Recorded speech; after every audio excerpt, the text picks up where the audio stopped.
The issues that arose for our consideration are A. Article 31C. Whether Article 31C, as upheld in Keshwan Bharati, survives in the Constitution after the amendment to the provision by the 42nd Amendment was struck down by this court in Minerva Mills. And B.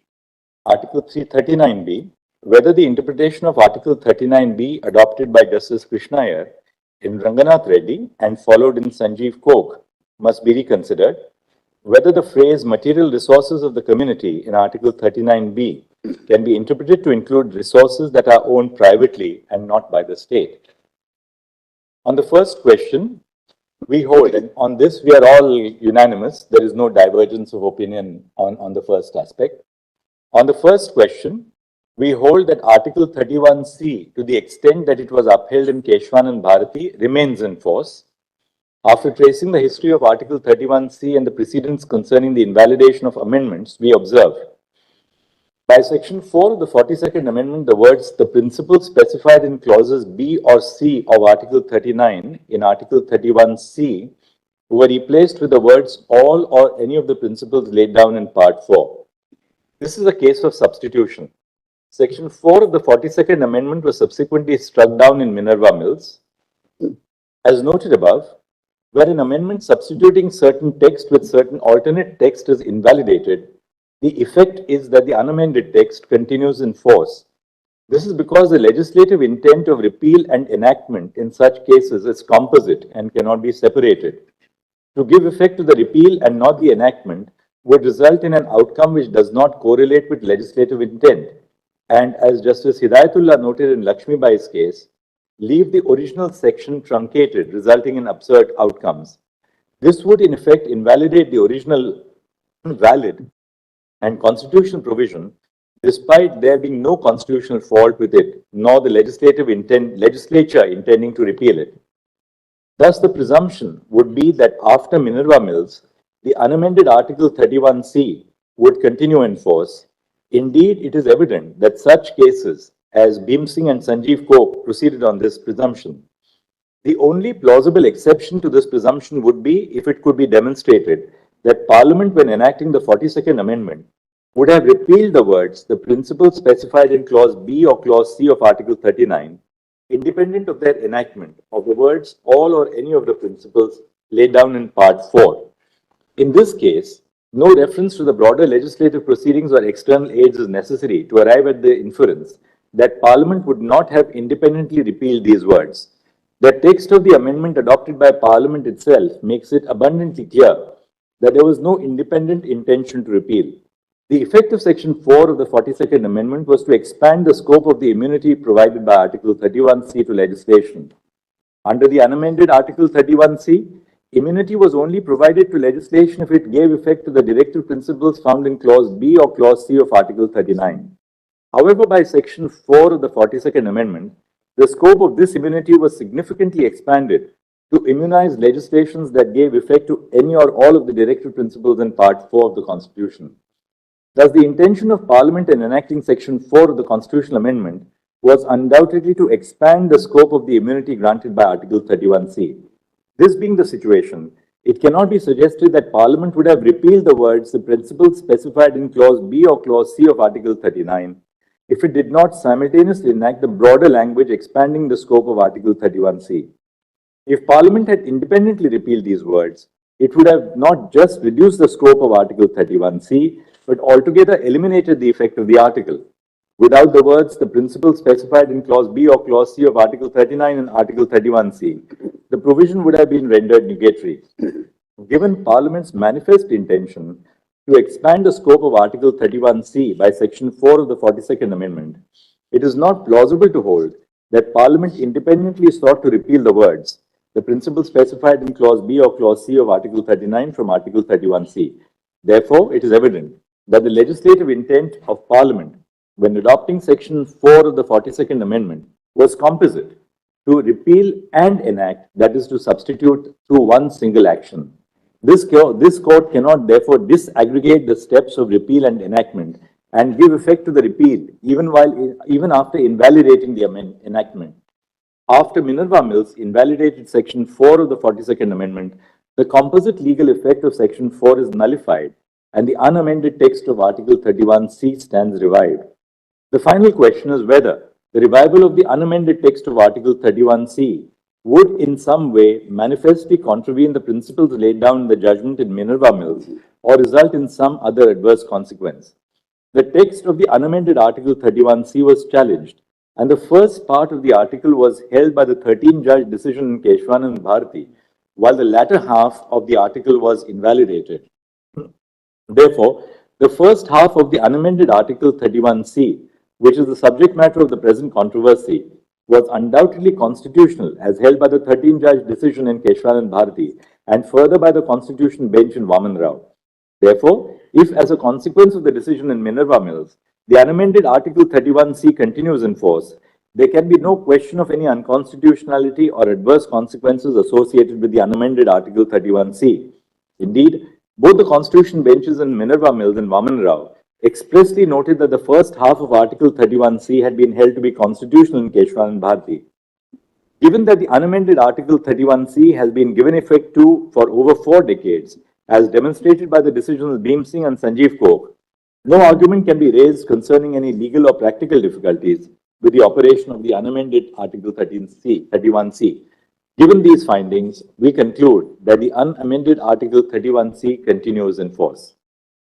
On the second issue, concerning Article 39B, we first look at the question of judicial propriety and discipline and then determine the correctness of the judgments which have been doubted by the reference on their merits. We observe that there is a distinction between holding that private property may form part of the phrase material resources of the community and holding that all private property falls within the net of the phrase.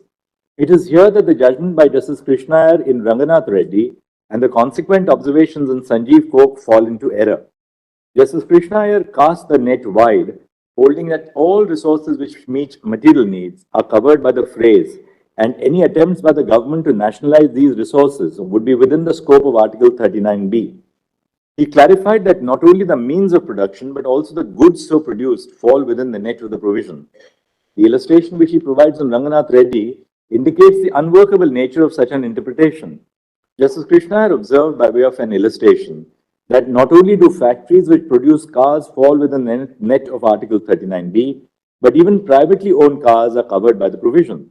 Similarly, even in Sanjeev Kok, the net is cast wide, and this court observed that all things capable of producing wealth of the community fall within the ambit of the phrase. In both decisions, it was observed that all resources of the individual are consequentially the resources of the community.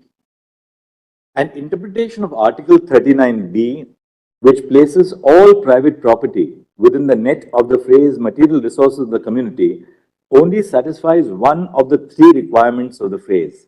That is, that the goods in question must be a resource. However, it ignores the qualifiers that they must be material and of the community. The words of the use of the words material and community are not meaningless superfluities. We cannot adopt a construction of the provision which renders these terms ocious. The words of the community must be understood as distinct from the individual. If Article 39B was meant to include all resources owned by an individual, it would state that the ownership and control of resources is so distributed as best to subserve the common good. Similarly, if the provision were to exclude privately owned resources, it would state ownership and control of resources of the state instead of its current phrasing.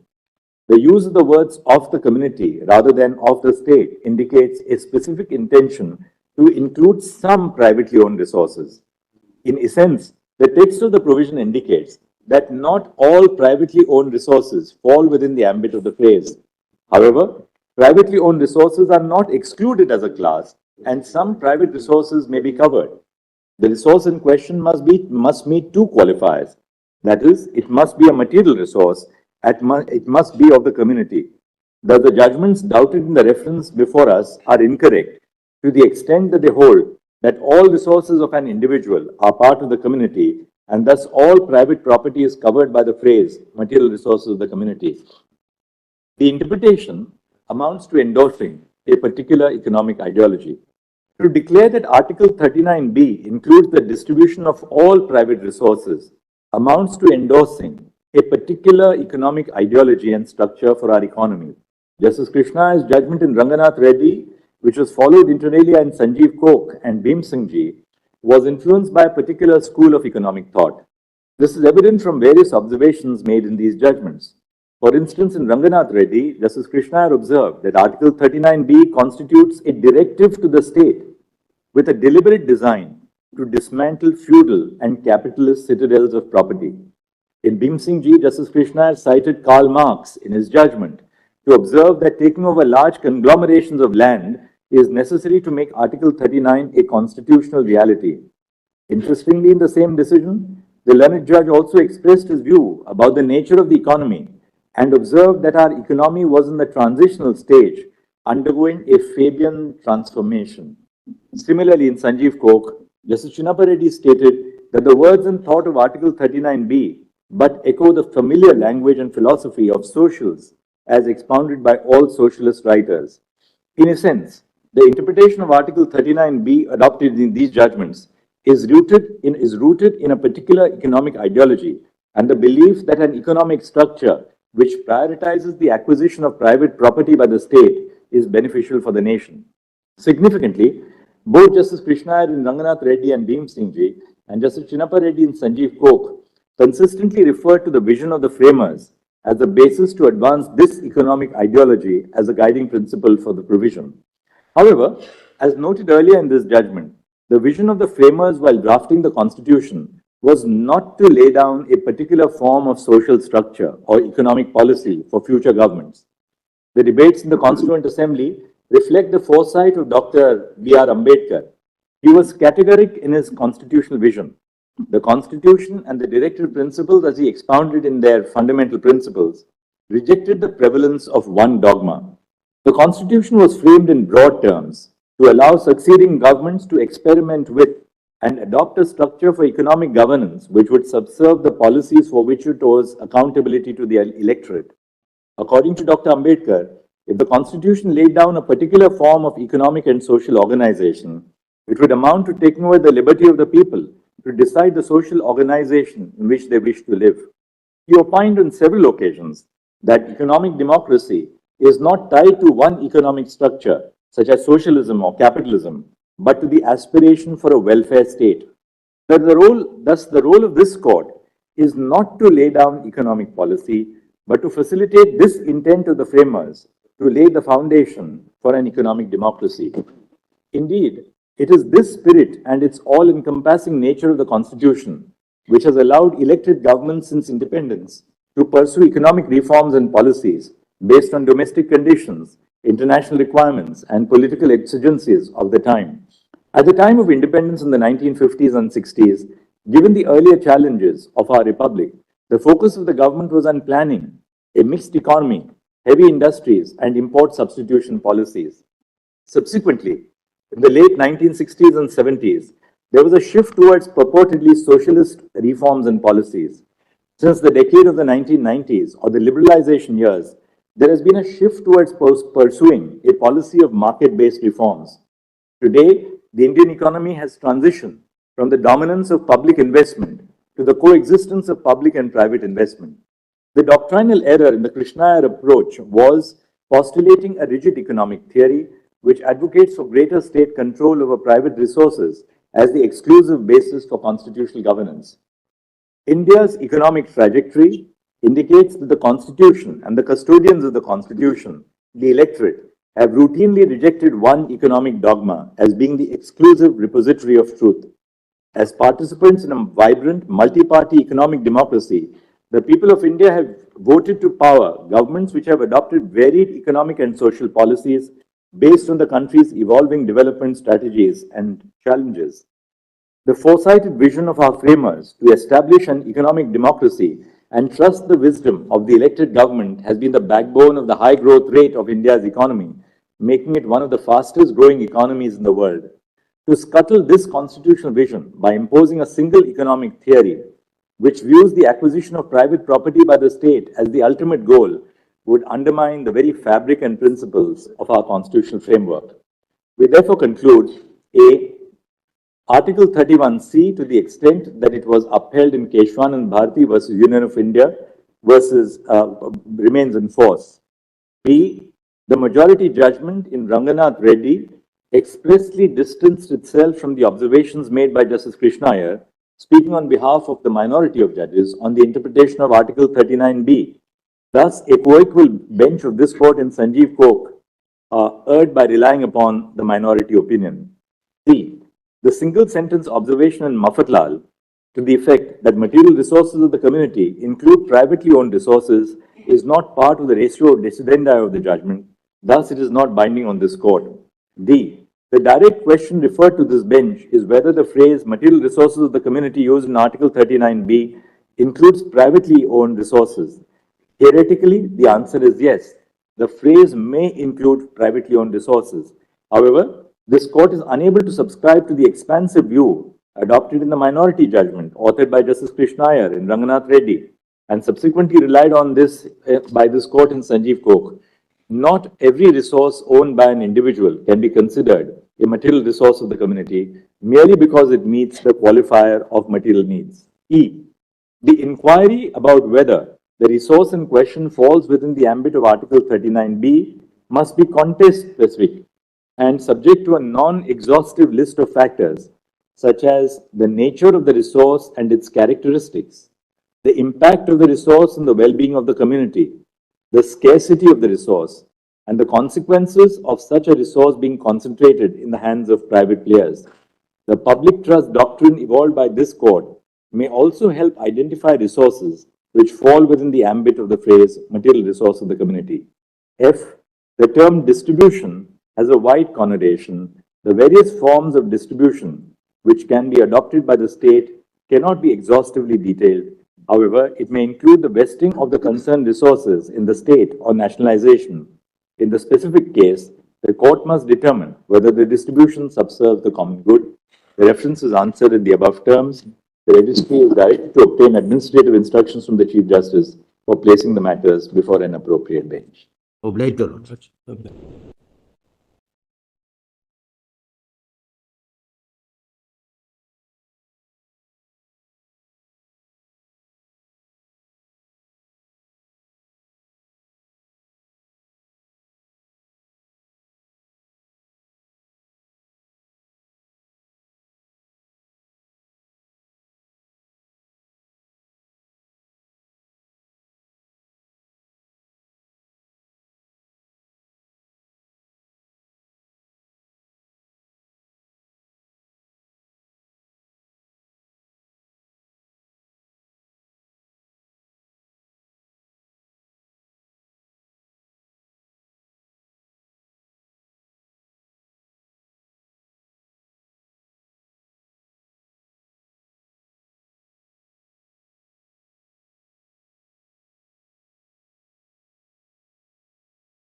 One of the greatest American judges, Justice Benjamin Cardozo, in his book, The Nature of Judicial Process, said, and I quote, "The great tides and currents which engulf the rest of men do not turn aside in their course and pass the judges by," unquote.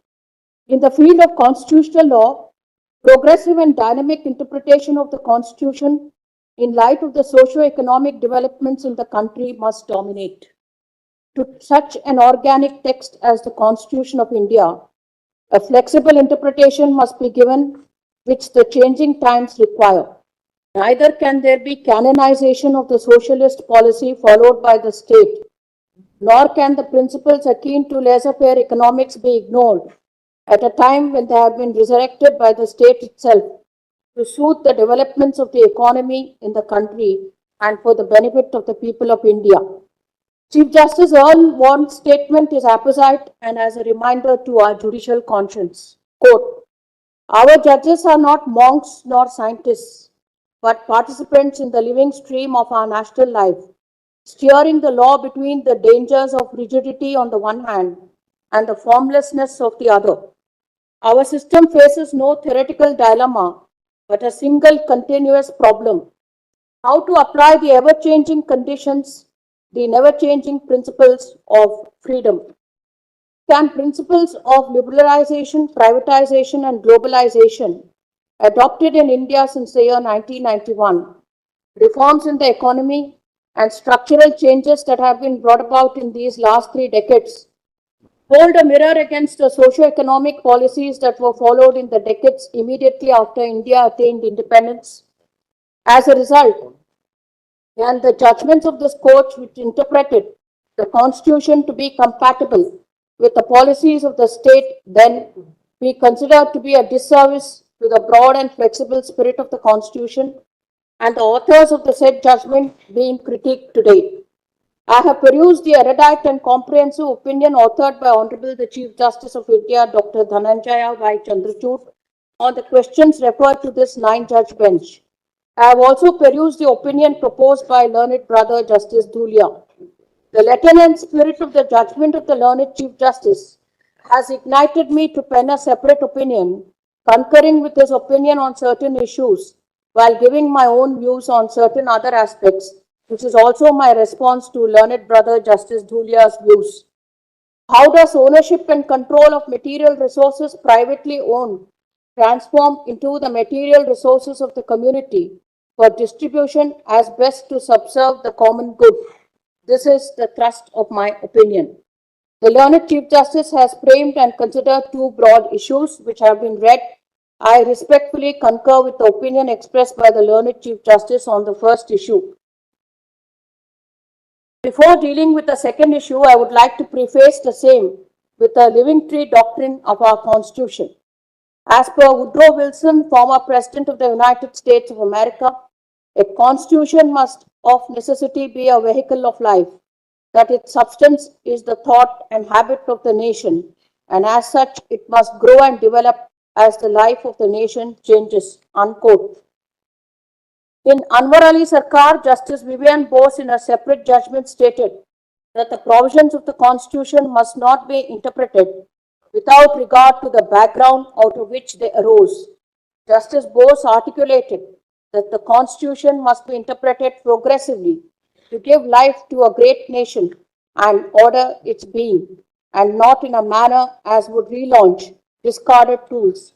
While being conscious that people who forget their history are condemned to repeat it, he emphasized that a constitution must be interpreted, having regard not only to the historical circumstances under which it emerged, but also in a manner as would mold the future as well as guide the present. Justice Krishna adjudicated on the construction of material resources of the community in the backdrop of a constitutional, economic, and social culture that gave privacy to the state over the individual in a broad, sweeping manner. As a matter of fact, the 42nd Amendment had inter alia inserted the word socialist into the preamble to the Constitution.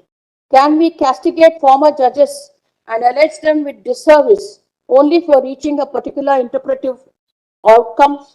It is a matter of concern as to how the judicial brethren of posterity view the judges of the brethren of the past, possibly by losing sight of the times in which the latter discharged their duties and the socio-economic policies that were pursued by the state and formed part of the constitutional culture during those times.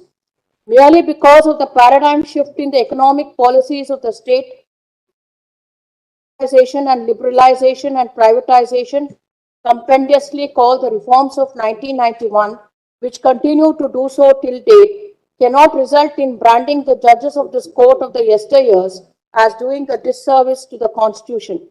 At the outset, I may say that such observations emanating from this court in subsequent times creates a concavity in the manner of voicing opinions on judgments of the past and their authors by holding them doing a disservice to the Constitution of India and thereby implying that they may not have been true to their oath of office as a judge of the Supreme Court of India. Bearing in mind the goals of the Constitution as enumerated in the directive principles of state policy, Parliament and state legislatures have made legislation for giving effect to such goals, and since the inception of our republican state, it is the obligation on the part of this court to consider the correctness of such legislation in light of the vision of the framers of the Constitution, as well as the transformative nature of the Indian Constitution and the intent of the policy makers and the law. It is in the above background that judges of this court have been deciding constitutional cases over the decades. Of course, no particular line of thinking is static, and changes are brought about by the state by bearing in mind the exigencies of the times and global impact, particularly on Indian economy. Such attempts to create an environment suitable to the changing times have to be appreciated by the judiciary, of course, by suitably interpreting the Constitution and the laws. But by there being a paradigm shift in the economy of the country, akin to perestroika in the erstwhile USSR, in my view, neither the judgments of the previous decades nor the judges who decided those cases can be said to have done a disservice to the Constitution. The answer lies in the obligation that this court in particular and the Indian judiciary in general has in meeting the newer challenges of the times by choosing only that part of the past wisdom which is apposite for the present without decrying the past judges. I say so, lest the judges of posterity ought not to follow the same practice. I say that the institution of the Supreme Court of India is greater than individual judges who are only a part of it at different stages of history of this great country. Therefore, I do not concur with the observations of the learned Chief Justice in the proposed judgment referred to above. I say so for the following narration. In paragraph 229, His Lordship, the Chief Justice, has given his conclusions. My opinion relates to conclusions in subparas D, E, and F. And I am also stating a few making a few observations on Raghunatha Reddy, Sanjeev Kok, Abu Kavur Bai, and Basanti Bai. My immediate answer to the aforesaid conclusions is that material resources can, in the first instance, be divided into two basic categories, namely state-owned resources and privately owned resources. There can be no contra-opinion to the fact that all state-owned resources, that is, resources which belong to the state, are essentially material resources of the community which are held in public trust by the state. However, with regard to the material resources which belong to the private owners, how do such resources get qualified as material resources of the community? In my view, a privately owned material resource can be transformed and can indeed acquire a status of material resource of the community. What are the material resources owned by a private person which can be material resources of the community? In my view, they would not include what can be termed as personal effects of an individual, such as movables in the form of an individual's apparel, household articles of daily use and need, such as furniture, personal jewelry, kitchenware, and such other articles. These are articles which are of daily need and use. Then I have given what is the meaning of personal effects. This would generally mean such tangible property as is worn or carried about the person, or the designate articles associated with the person as property having more or less intimate relation to a person or possessor of such tangible property as attend. This is what Mr. Rakesh Dwivedi has argued, and I agree. However, I must elaborate on the proposed judgment on the legal distinction between how a private resource qualifies as one of the community and how such a resource is subsequently distributed to subserve the common good. It is on this crucial point that I have penned my separate opinion. Then the five features of Article 39B, His Lordship the Chief Justice has extracted. I have elaborated on that. How do material resources which are privately owned become material resources of the community? The answer to this question lies in the legal devices that are adopted by the state to transform private material resources into material resources of the community.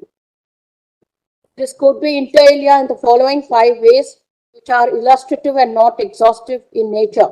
1. By nationalization. 2. By acquisition.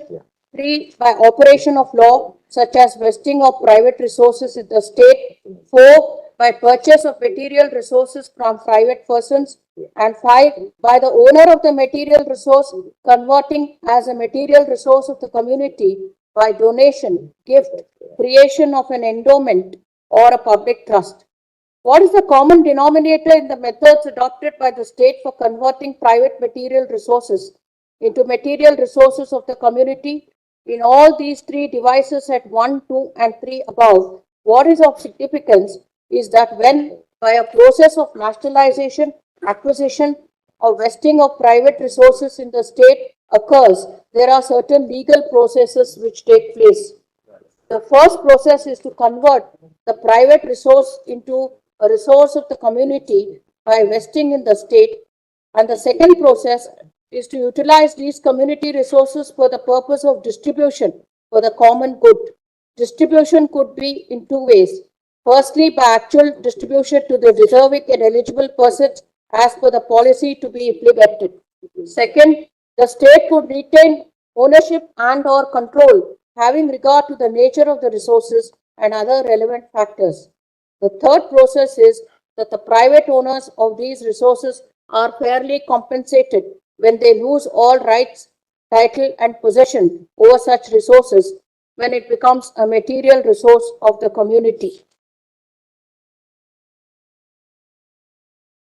And I have gone into the details of Ranganatha Reddy, then Bhim Singh Ji in Sanjeev Coke. I'll say a few words on Sanjeev Coke and later Basanti Bai.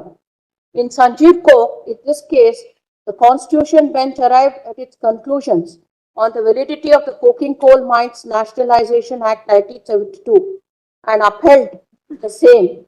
But while doing so, in paragraphs 10 to 14, observations were made with regard to the judgment of this court in Minerva Mills.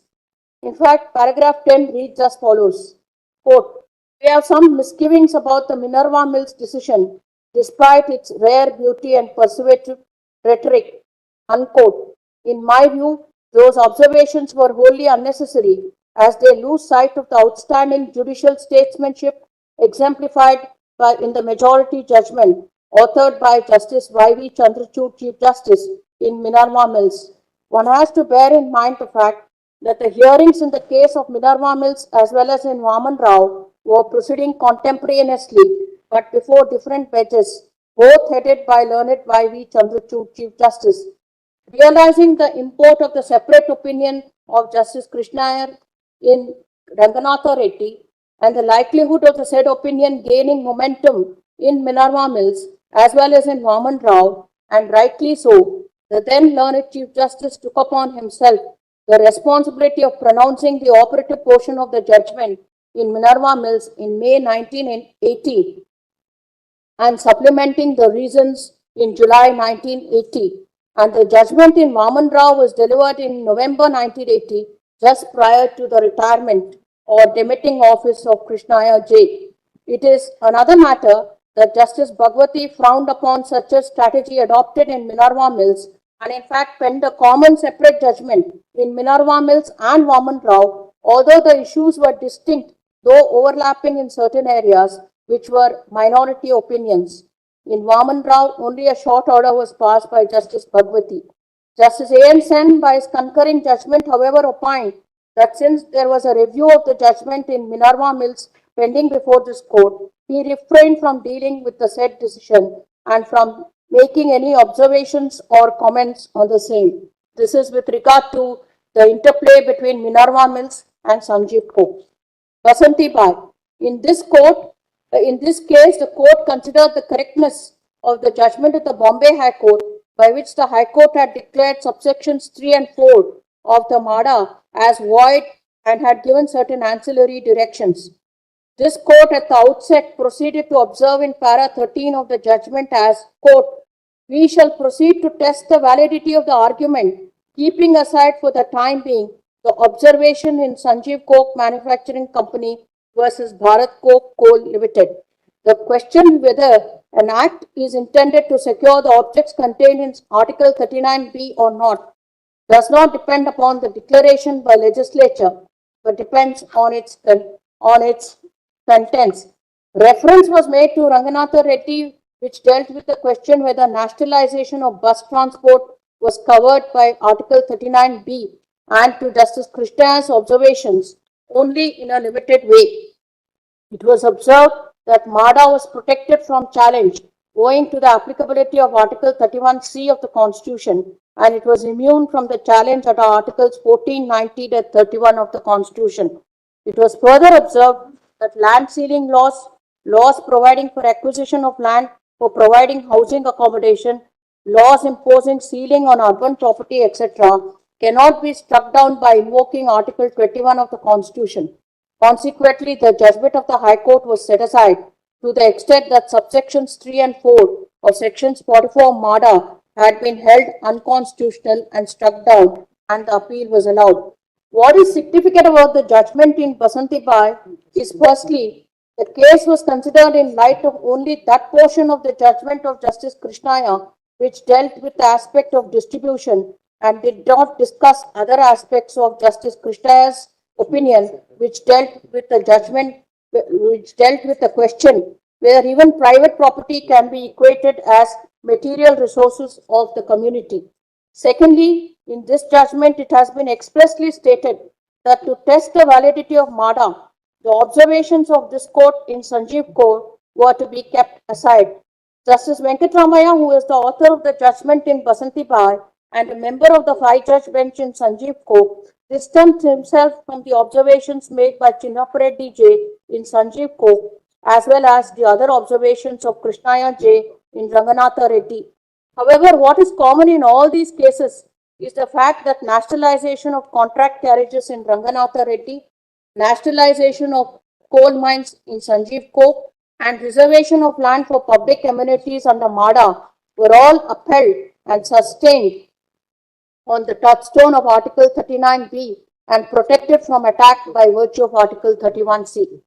While Justices Krishnaya and Chinnapareddy supported their reasoning on the touchstone of the word socialist in the preamble of the Constitution, Justice Venkatramaya and Basanti Bai considered the validity of MADA, rehorsed the observations made by Justice Chinnapareddy in Sanjeev Court, and selected only certain portions of separate opinion of Justice Krishnaya in Ranganatha Reddy.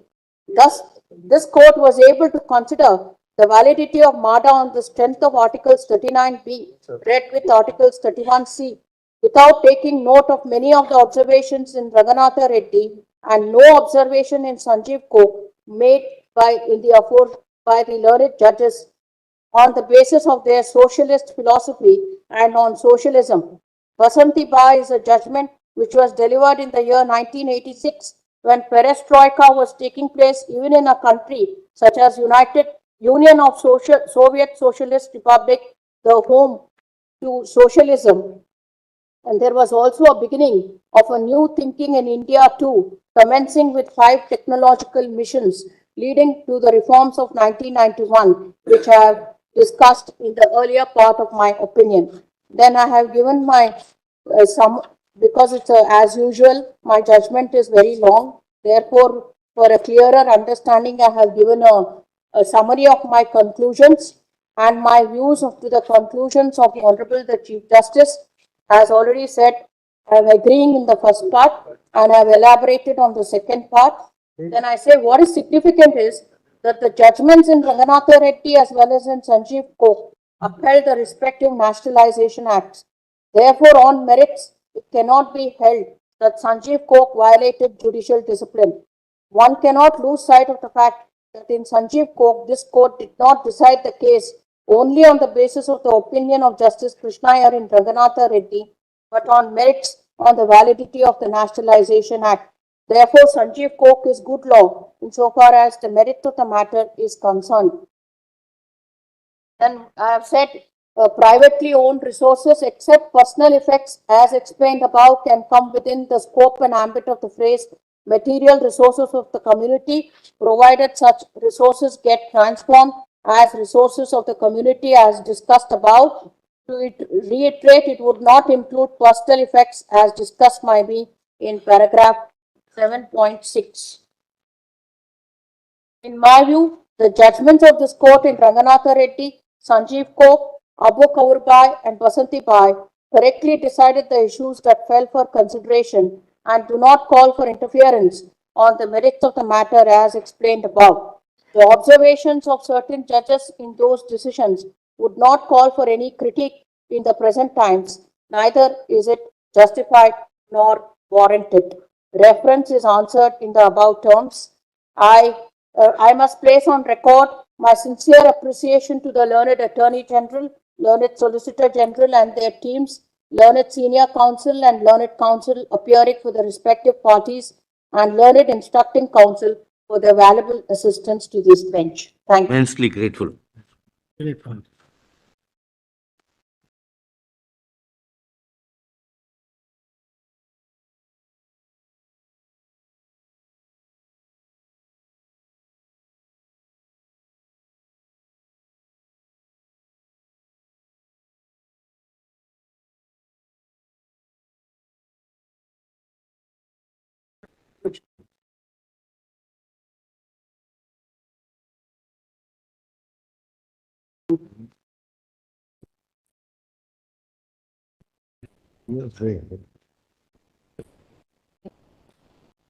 I'm going to be short. There are 4 points. As far as Article 31C is concerned, I totally agree with the view of the Honorable Chief Justice. And as far as the application of Mafatlal is concerned, I again agree. Mafatlal is in the nature of an arbiter and it's not applicable.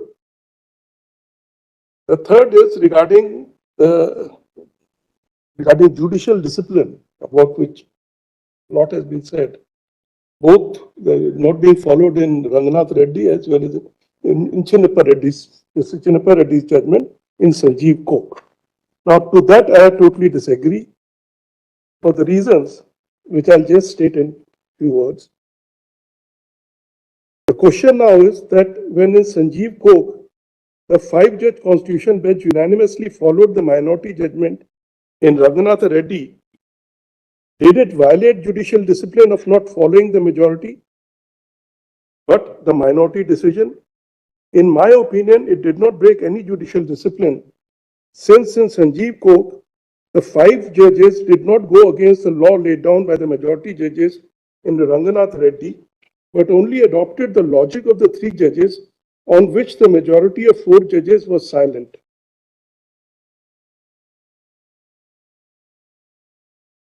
It is first difficult for me to even come to the conclusion that the 4 judges in Ranganath Reddy entirely disagreed with the minority opinion of Justice Krishna Iyer. It merely says we must not be understood to agree with all that he has said in his judgment in this regard. This is not exactly a disagreement. The majority of the 4 judges chose to remain silent on the subject. It cannot be said that the 4 judges in any way said anything contrary or in opposition to what was laid down by the 3 judges in Ranganath Reddy. Therefore, no judicial discipline was broken by Justice O. Chinnappa Reddy when he authored the unanimous judgment in Sanjeev Coke by adopting the logic of the 3 judges in Ranganath Reddy. The logic, however, is now very clear. In cases where a judge or judges of the Supreme Court in minority has given a decision on a point on which the majority has remained silent, that it would be binding upon the high courts and all the other courts, and for this court at least it will have persuasive value.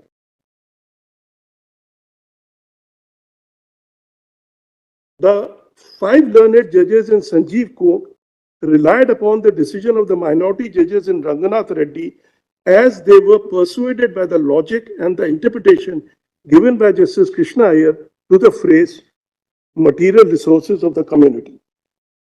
Now, regarding the main question which was there before us, that whether privately owned resources are a part of the material resources of the community, I totally agree with the findings which have been given by in Raghunath Reddy and reiterated in Sanjeev Cook. And for this, I'll just there is a expression which is attributed to Justice Louis Brandeis of Supreme Court, although he never said it in any of his opinion. And this is, he said that we may have democracy or we may have wealth concentrated in the hands of a few, but we cannot have both. Now, this expression finds reflection in Article 38 and 39 as well, on which my judgment is based. I am of the firm view, unrelenting opinion, that the interpretation given by the three judges in Ranganath Reddy and adopted unanimously by the unanimous judgment of Sanjeev Kaur is the correct interpretation of material resources of the community for the reasons the meaning which must be given to material resources of the community is what has been given to it in Ranganath Reddy by the three judges and what has been followed by the Constitution Bench decision in Sanjeev Kaur. To my mind, this has been the correct interpretation of the phrase material resources of the community. To reiterate what was said by Justice Krishna Iyer and Ranganath Reddy, material resources of the community in the context of reordering of natural economy embraces all the national wealth, not merely natural resources, all the private and public sources of meeting material needs, not merely public possession. Everything of value or use in the material world is material resource, and the individual being a member of the community, his resources are part of those of the community. It is for the legislature to decide how the ownership and control of material resources is to be distributed in order to subserve common good. Once the expansive meaning of material resources of the community is determined, there is no necessity of drawing further guidelines for the legislature to determine as to what will constitute material resources. How to control and distribute a material resource is also the task of the legislature. But while doing so, what has to be seen is that the control and ownership of the material resources be so distributed that it subserves common good of the community. If it does not, then such a legislation can be struck down as the judiciary is not deprived of its powers of judicial review. The legislation is to establish a nexus with the principles specified in Article 39B and C to be a valid legislation. This is the law in terms of Keshwanand Bharti and Minerva Mills. To put it differently,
months tenure.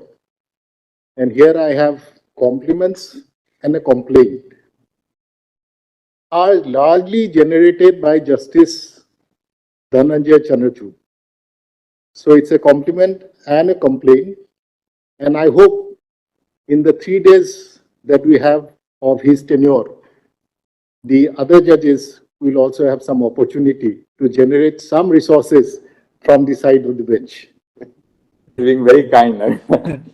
You already saw how many resources have come from Sister Nagaratna and Judicial. Julia. Because of my Thank you. intervention, the matter. Some issues, maybe I could have said yes.